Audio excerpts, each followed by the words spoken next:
Sebab ini akidah kami, ini ajaran agama kami, maka jangan sampai mengganggu agama kami.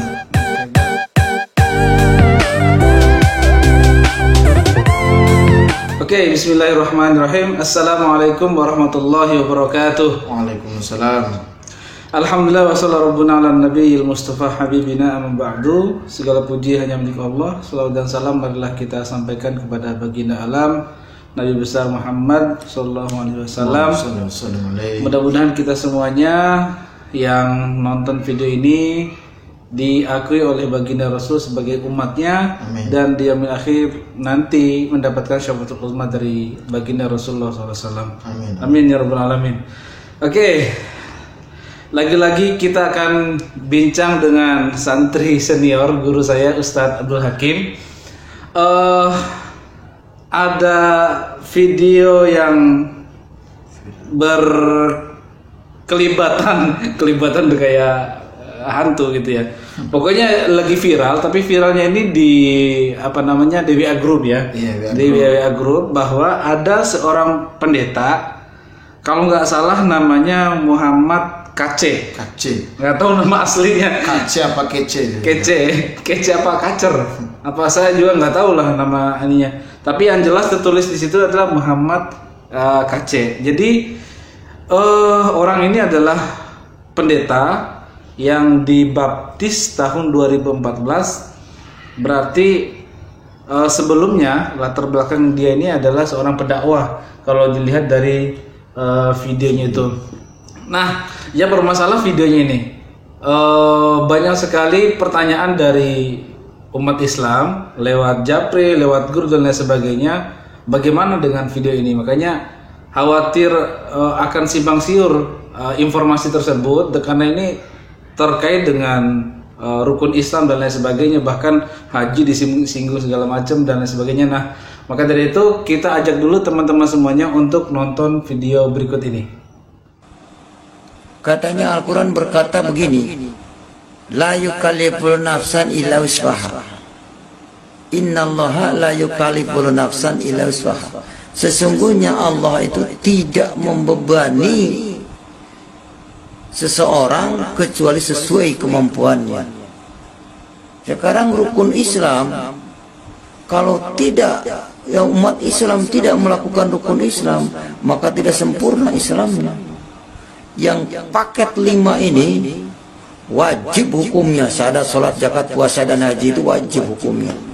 Satu saja tidak dilakukan, gugur yang 4 karena satu paket gitu. Tapi saya berpikir sampai sekarang ternyata rukun Islam ini adalah saingan Pancasila.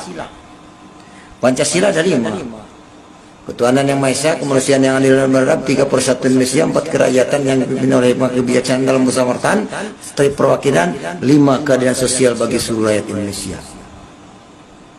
Bagi bangsa Indonesia, daripada rukun Islam dari karangan ini lebih baik Pancasila yang 5. Ya. Nah, umat Islam, kiai demo kemana-mana, teriak-teriak ingin menegakkan ini, hukum ini jadi konstitusi. Ini yang disebut kitab fikih nih.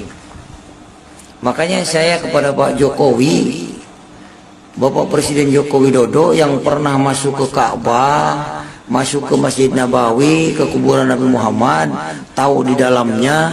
Tolong Pak Jokowi, rakyat Indonesia ini jangan dijadikan objekan devisa negara Arab. Memang sih hajian itu ibadah ke sana, memberi makan orang Arab. Sebab kalau tidak ada yang hajian ke Mekah, miskin tuh negara Arab, padang pasir. Ya, kalau nggak disumbang dari setiap negara. Nah, syariatnya kitab ini yang membuat kaya orang Arab. Orang Indonesia yang habis-habisan jual sawah, jual kebun, jual kambing untuk berangkat ke Arab. Di sana cuma cium batu, Hajar Aswad, termasuk kaum-kaum musyrikin. Saya ngalami itu. Saya ngomong ini fakta, bukan mengada-ngada, bukan menjelekkan. Ya, silakan kalau nggak percaya saudara pada berangkat haji Indian 10 tahun, 20 tahun. Ya. Di sana hanya cuma nyium batu dan naik-naik gunung ke sana. Jabal Nur dinaikin ke sana, nemuin gua Hiro di Jabal Nur di sana ya. Kasihan. Makanya saya sampaikan sekarang kebenaran ada di dalam Taurat dan Injil. Allah menurunkan Taurat dan Injil. Bukan menurunkan kitab hadis ini, bukan. Allah menurunkan Taurat dan Injil. Sesuai dikatakan surat 3 Al-Imran ayat 3, nazzala alaikal kitaba bil haqqi musaddiqan lima baina yadayhi wa anzala taurata wal injil. Di dalam apa? Ada apa di dalam Injil? Hudan wa nurun. Di dalam Injil ada petunjuk dan cahaya untuk orang yang bertakwa. Wa man lam yahkum bima anzalallahu fiha fa huwa kafirun. Barang siapa yang tidak memutuskan atau melakukan apa yang diturunkan Allah di dalamnya, yaitu dalam Taurat dan Injil, bahwa kafir mereka itu dah kafir. Nah, yang kafir itu yang mengikuti kitab ini, saudara. Yang sekarang demo-demo ingin diterapkan hukum fikih di Indonesia, ingin menjadikan negara Indonesia Islam semua. Mau jadi budak Arab, dikeruk hartanya sama Arab. Saya bukan benci, tapi kasihan orang ngumpulin duit keras keringat dikirimin ke Arab, cuma ongkos naik pesawat bolak-balik buat jalan-jalan. Jadi wisata religi. Ini fakta. Ini kitabnya nih, bukan dari Al-Quran, saudara. Saudara jangan dibodoh-bodohin ya. Kasihan. Kalau punya modal, mending beli modal, bikin toko, biar usaha buat anak cucu, daripada buat jalan-jalan ke Arab habis uang nggak jelas, punya pulang gelar haji. Saya gelar haji juga nggak ada manfaatnya, ya. Haji tidak bisa menyelamatkan. Yang bisa menyelamatkan adalah Tuhan Yesus. Amin, saudara. Yang bisa menyelamatkan adalah hanya Yesus. Yohanes 14 ayat 6, akulah jalan, kebenaran dan hidup. Tidak ada seorang pun yang datang kepada Bapa kalau tidak melalui aku, kata Tuhan Yesus. Ya, saya dibaptis tahun 2014 di gereja Pecenongan. Saya sekarang menyampaikan ini dulu yang dakwah, tapi lumayan juga kalau dakwah dulu saya dapat ampau dari ini. Ya, saudara, jangan mau ditipu. Hijrah kepada Taurat dan Injil itu yang benar di hadapan Allah. Ya, para ustadz, para kiai, ayo berpikir. Ini karangan loh, jangan mau dibohongin. Ustadz berhenti ya mengajarkan kitab karangan ini nih. Assalamualaikum warahmatullahi wabarakatuh. Semoga bermanfaat. Nah, itu dia video tadi. Lumayan banyak banget ya masalah yang dia angkat. Kurang lebih yang saya tulis, yang saya rekam dari video tadi, ini ada kurang lebih 7 hal yang perlu kita angkat pada malam hari ini. Yang pertama, sebelum kita masuk 7 hal tadi yang kita tanggapi, gimana menurut Kak Hakim dengan video ini? Para pemirsa pecinta dakwah Islam, sebetulnya saya awalnya begitu melihat video ini di WA group, biasa saja ini orang gila barangkali gitu kan. Tetapi sejumlah kalangan menanyakan kepada saya, gimana tanggapan Ustadz sebagai santri Kanjeng Sunan masalah video ini, karena tidak hanya dikonsumsi oleh orang-orang intelek, oleh orang-orang yang berpengetahuan agama, tetapi dikonsumsi oleh orang yang faham agamanya kurang. Karena dalam video itu menghina ajaran Islam, menganggap ajaran Islam itu ajaran yang menyesatkan, yang benar adalah ajaran agama dia. Bahkan dia angkat ayat-ayatnya pun salah. Maka pada kesempatan ini kita akan mengcover, kita akan menjawab, kita akan meluruskan bagaimana hal yang dia masalahkan dalam video ini. Iya, Karena ini udah lintas agama masalahnya. Iya. Kalau dia hanya dakwah saja tanpa menyinggung agama seseorang, kita pun silakan. Karena jadi sebetulnya silakan dia berdakwah dalam kalangan agama dia. Tidak harus mengangkat ajaran agama Islam sampai diangkat kitab Safinatun Najah. Oh, oke. Dan itu kitab yang menjadi rujukan para santri. Iya, betul. Dan di dalam kitab itu hanya bicara masalah toharoh dan sholat. Betul, toharoh. Di dalam kitab Safinatun Najah tidak ada bicara masalah negara. Oke. Nggak ada bicara masalah Pancasila. Di dalamnya hanya bicara masalah toharoh dan sholat. Oke, baik. Kalau gitu kita kupas satu-satu. Yang pertama, siapa tadi pendeta tadi? Pokoknya itulah. Kaca tadi itu ya. Baca salah satu surat di Al-Baqarah, salah satu ayat dalam surat Al-Baqarah ayat 286, yaitu la yukallifullahu nafsan illa wus'aha. Seharusnya begitu redaksi ayatnya, tapi dihajar sama dia dibaca la yukalliful nafsan. Dan diulang lagi masih salah. Dan Anda satu, kalau bukan orang yang memahami Al-Quran, jangan deh bacain Quran, apalagi menafsirkan daripada ayat itu. Itu total sekali salah. Nah, yang kedua, rukun Islam dia bilang saingan Pancasila. Ini salah, dia nggak paham. Rukun Islam itu bagian daripada iman dan akidah orang Islam. Sementara Pancasila itu adalah bagian daripada dasar negara kita. Jadi ada dalam beragama dan di dalam bernegara, beda. Kalau dalam beragama kita meyakini ada rukun iman, ada rukun Islam, ada rukun ihsan. Sebagaimana yang disabdakan atau hasil dialog Nabi dengan Malaikat Jibril dalam salah satu hadisnya itu kata Malaikat Jibril, akhbirni anil Islam, anil iman, anil ihsan. Dan dijawab oleh baginda Rasul, iman itu ini, Islam itu ini, ihsan itu ini, dan itu jelas. Sementara Pancasila adalah untuk di dalam bernegara, gitu kan? Kalau dalam bernegara, bagaimana semua di-cover oleh Pancasila itu? Maka ketuhanan yang Maha Esa. Jadi kalau Anda menyatakan ganti saja, itu fatal sekali kesalahan Anda. Sebab ini akidah kami, ini ajaran agama kami, maka jangan sampai mengganggu agama kami. Dan yang ketiga, kita lanjut yang ketiga. Ini karena nyambung. Ini masih ada satu lagi. Masih ada satu lagi. Hadis satu lagi adalah ada kalimat bunyal Islam ala khamsin. Islam itu didirikan dengan 5 dasar. Bukan negara didirikan 5 dasar. Islam ini. Jadi nggak bisa. Betul. Ya, itu yang 5 syahadat kita yang 5 itu bukan syahadat kita, rukun Islam kita yang 5. Syahadat, sholat, zakat, puasa, haji. Gitu ya. Jadi dianggapnya kita umat Islam pengen merebut negara Indonesia ini dengan merubah Pancasila. Enggak dong. Dan maaf ya, tidak ada ulama yang teriak-teriak mengganti Pancasila menjadi rukun iman. Enggak ada. Rukun Islam enggak ada, saudara. Jadi Anda jangan ngawur deh. Jangan kotak-katik agama kami. Nah, ini luar biasa banyak banget kesalahannya, sampai saya tadi nonton videonya geleng-geleng asli. Dan umat Islam ini kata-kata dia nih. Tadi saya rekam betul kata-kata. Umat Islam mau menjadikan rukun Islam sebagai konstitusi. Nggak bisa. Konstitusi negara kita adalah sudah jelas Pancasila. Undang-Undang Dasar 45 itu sudah hasil kesepakatan semua.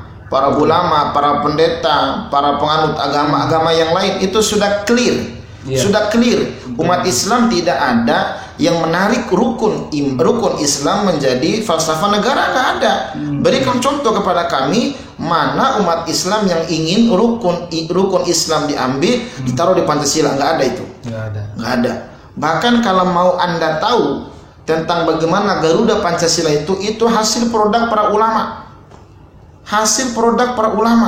Jadi nggak ada umat Islam yang ingin mengganti itu, saudaraku, nggak ada. Kalau ingin tahu silakan bertanya kepada para ulama.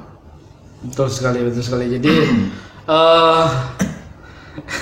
ini saya pengen ketawa sendiri, jadi asalnya plak aja. Ya, bodoh sekali gitu. Bodoh sekali. Ini mengganggu ketenangan umat Islam sama umat-umat yang lain. Jadi teman-teman, untuk bolehlah berargumentasi, tapi jangan sampai argumentasi ini menyinggung orang lain. Nah, terus yang keempat selanjutnya nyinggung juga masalah haji. Dia bilang tidak ada haji ke Mekah. Nah, dia bilang haji ke Mekah itu bikin kita miskin dan bikin kaya orang Arab. Nah, ini kesalahan. Jadi di dalam ajaran Islam bahwa yang diwajibkan haji dan umroh adalah orang yang mampu. Dalam artian orang yang mampu itu orang yang hartanya berlebih. Orang-orang yang nggak mampu nggak ada kewajiban untuk melaksanakan itu. Sedangkan bukan dalam ayatnya, ya kan? Kalau mau belajar bagaimana umat Islam yang mau berangkat haji, tidak ada untuk memiskinkan mereka. Itu orang yang sudah kelebihan harta. Yang hebatnya dalam agama Islam, jangankan yang kaya, yang miskin sekalipun banyak orang yang berangkat haji, banyak yang berangkat umroh, mereka berdoa di sana biar pulang haji, pulang umroh usahanya dilancarkan, dan banyak yang kaya karena memang hartanya digunakan untuk ibadah kepada Allah. Jadi orang Islam itu, saudaraku yang bernama Kece ini, atau Kace atau apa namanya ini, atau pendeta atau siapapun namanya yang sedang mengkritisi kami ini, kami rindu kepada Allah, kami cinta kepada Allah, kami berangkat haji ke sana, seberapapun biayanya akan kami lakukan. Itu bukti cinta kami untuk ibadah kepada Allah Subhanahu wa taala. Kami gak bakal jatuh miskin, justru kami kaya. Iya. Kami kaya. Itulah, karena itu keyakinan kita. Itu keyakinan kami. Iya. Ya mungkin keyakinan Anda beda gitu ya. Benar. Kalau menghambur-hamburkan uang itu bikin miskin, tapi kan bagi umat Islam enggak. Sebanyak apapun yang kita keluarkan, kita sedekahkan untuk kebaikan, itu pasti diganti oleh Allah Subhanahu wa taala. Jangan satu kali lipat, bahkan berlipat-lipat. Jadi itu keyakinan agama kami. Jadi faham ya, itu keyakinan agama kami. Kami tidak jatuh miskin hanya gara-gara kami berangkat haji dan berangkat umroh. Jadi ingat, yang berangkat haji itu sudah punya toko, ya kan? Istilah suruh beli sapi, beli kambing, beli apa, kami sudah punya itu. Nggak harus Anda nyuruh-nyuruh kami. Nah itu dia. Oke, selanjutnya ada juga yang lucu dari statement pendeta tadi. Nggak tahu saya pendeta atau bukan, saya juga kurang tahu itu. Naik haji itu hanya mencium Hajar Aswad, dan mencium Hajar Aswad itu termasuk dari amaliyah kaum musyrikin. Wah, ini menyesatkan sekali, Rasulullah sallallahu alaihi wasallam sebagai panutan kami dalam ibadah berangkat haji dan cium Hajar Aswad. Cium Hajar Aswad dalam keyakinan kami harus mengikuti baginda Rasulullah sallallahu alaihi wasallam. Cium Hajar Aswad bukan menyembah Hajar Aswad. Ketahui itu. Cium Hajar Aswad bukan menyembah Hajar Aswad, tapi dalam rangka ittiba'ur Rasul, mengikuti Rasulullah sallallahu alaihi wasallam. Saat orang berangkat haji dan umroh, ada tadi disinggung juga tentang ke Gua Hira, ke gunung segala macam. Lagi-lagi itu napak tilas. Di situ ada satu sejarah, ada spirit yang dilakukan oleh baginda Rasulullah sallallahu alaihi wasallam saat kami naik gunung lalu masuk ke Gua Hira. Itu bukti sejarah bahwa Rasul itu ada. Jadi bukan perkara yang musyrik, dan itu ada hikmah yang luar biasa yang harus Anda tahu. Kami merindukan itu untuk mendatangi bagaimana sejarah perjuangan baginda Rasulullah sallallahu alaihi wasallam. Kami dari Makkah menuju Madinah, ya kan, bagaimana dulu Rasulullah menaiki onta dari Makkah menuju Madinah. Nah, saat kita datang ke Madinah dari Makkah itu bukti sejarah yang nggak bisa dibohongi. Rasulullah menempuh itu karena cinta kepada Allah Subhanahu wa taala dan cinta atas Islam. Nah, itu teman-teman. Jadi jangan ngaco deh. Aduh. Oke, kita lanjut lagi. Sedikit lagi, masih ada 2 lagi. Tadi juga sempat disinggung. Ini betul-betul harus diluruskan teman-teman, karena khawatirnya ada yang salah menanggapi atau ada yang salah mengimani kata-kata dia tadi. Pendeta tadi menyinggung salah satu surat juga, yaitu surat Al-Imran ayat 3. Dia baca nazzala 'alaikal kitaba bil haqqi musaddiqal lima baina yadayhi, itu bunyi ayatnya. Dan dia artikan sendiri bahwa Alkitab dalam ayat tersebut diartikan sebagai Alkitab yang mereka imani. Padahal saya tanya langsung deh ke Hakim, gimana menurut Hakim? Jadi saudaraku, kami punya iman di dalam Islam. Kami harus mengimani Taurat, mengimani Injil, Zabur juga, Zabur dan suhuf yang turun kepada nabi-nabi tersebut. Nabi Ibrahim, Nabi Musa. Kami ketahui ya, kami kasih tahu ya bahwa Taurat itu harus kami imani karena itu perintah Allah. Tapi Taurat yang asli yang diturunkan pada nabi. Injil, Taurat sama Nabi Musa, Injil pada Nabi Isa. Itu isinya yang kami yakini adalah kitab yang menganjurkan kita untuk mengimani Allah Subhanahu wa taala.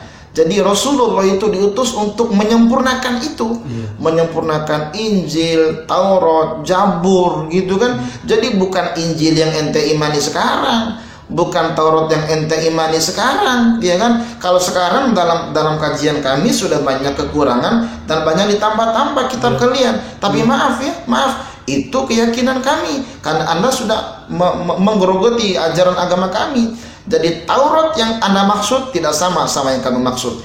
Injil yang Anda maksud tidak sama yang kami maksud. Yang kami maksud adalah yang turun pada Nabi Isa sebagai utusan Allah, di mana dalam kitabnya menganjurkan umatnya untuk mengimani Allah Subhanahu wa taala dan mengimani nabi sebagai utusan Allah. Oke, jadi bukan Injil yang sekarang, Zabur yang sekarang, Taurat yang sekarang. Bukan. Jadi, yang betul-betul masih murni yang diturunkan kepada nabi-nabi dan rasul sebelumnya. Dan begitu sudah turun Al-Qur'an, maka itu sudah tidak berlaku lagi karena sudah Al-Qur'an menyempurnakan kitab-kitab itu. Makanya kami mengikuti Al-Qur'an. Oke. Nah, karena di ayat yang tadi musaddiqal lima baina yadayhi, membenarkan.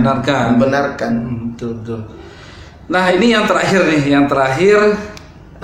agak lucu juga. Dia baca ayat ini, orang karena mungkin mantan dai juga kali ya, asal-asalan dia pengakuannya mantan dai gitu ya. Dia baca kitab, diundang ceramah, dikasih amplop, barangkali amplopnya doang, jangan-jangan itu. Nah, dia baca satu ayat lagi, ini asli ini salah semua. Wa man lam yahkum bima anzalallah, ini kan surat Al-Maidah ya tempat-tempat. Tapi dia baca, dia lanjutin wa man lam yahkum bima anzalallah wa huwa kafir. Padahal kan wa man lam yahkum bima anzalallahu fa ulaika humul kafirun. Padahal harusnya begitu dibaca. Dan statementnya setelah itu yang lucu, bahwa dia mengatakan mengikuti kitab Safinah itu kafir. Safinah yang dia pegang-pegang tadi. Jadi kitab Safinah itu adalah kitab rujukan bagi para santri dan umat Islam dalam rangka beribadah kepada Allah.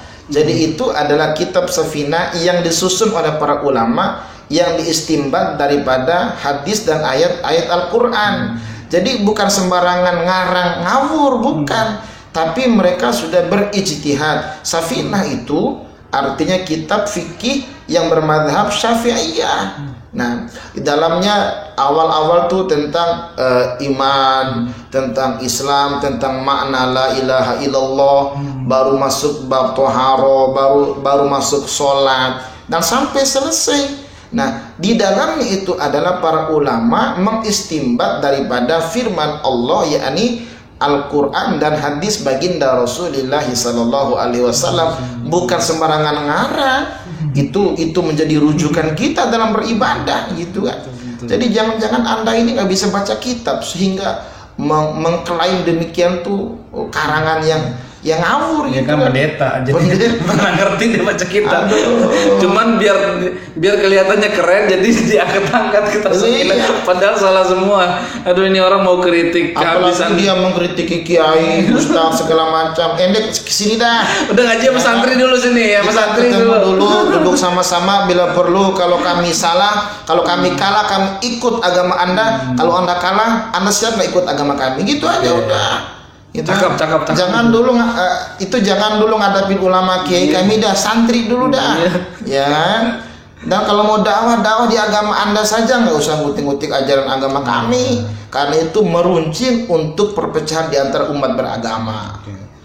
Nah, itu dia teman-teman semuanya, mudah-mudahan dengan penjelasan ini semakin jelas bahwa apa yang dikatakan oleh Muhammad KC tadi betul-betul keliru semuanya, dan terlalu menyudutkan agama orang lain. Padahal di Indonesia ini kita sudah dikasih kebebasan, Bhinneka Tunggal Ika, beda agama, beda suku, beda ras, boleh hidup bersama-sama berdampingan asal jangan saling mengusik, menyinggung perasaan antar Jadi bersama. dalam Islam sebetulnya sederhana, lakum dinukum waliyadin. Bagimu agamamu, bagi kami agama kami. Sudah jelas. Apa yang kamu sembah silakan disembah, apa yang kamu yakini, dan yang kami sembah kami akan sembah apa yang kami yakini, dan tidak mungkin kami menyembah apa yang kamu sembah dan juga nggak mungkin kamu menyembah apa yang kami sembah. Masing-masing. Di dalam Islam ini ada berbagai macam madhab. Bagi bermacam madhab saja, lana a'maluna walakum a'malukum. Bagi kami amalan kami, bagi kamu amalan kamu. Ini dalam madhab umat Islam. Dan kitab yang Anda angkat dalam video itu adalah kitab fikih yang bermadhab Imam Syafi'i, gitu kan? Itu kami pelajari betul di dalam pondok, dan tidak ada di dalam Safinah itu menganjurkan untuk bicara negara Islam. Gak ada sama sekali.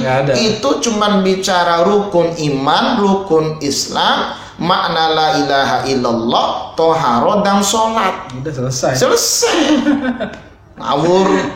Makanya ini kita minta dengan kerendahan hati kami sebagai santri, kami minta kepada pendeta atau siapapun namanya ini yang videonya muncul di berbagai macam WA group untuk minta maaf dah kepada umat Islam, minta maaf, nggak usah memberuncing, nanti jadi masalah. Jadi kedamaian itu lebih indah daripada meributkan hal-hal yang harus diributkan.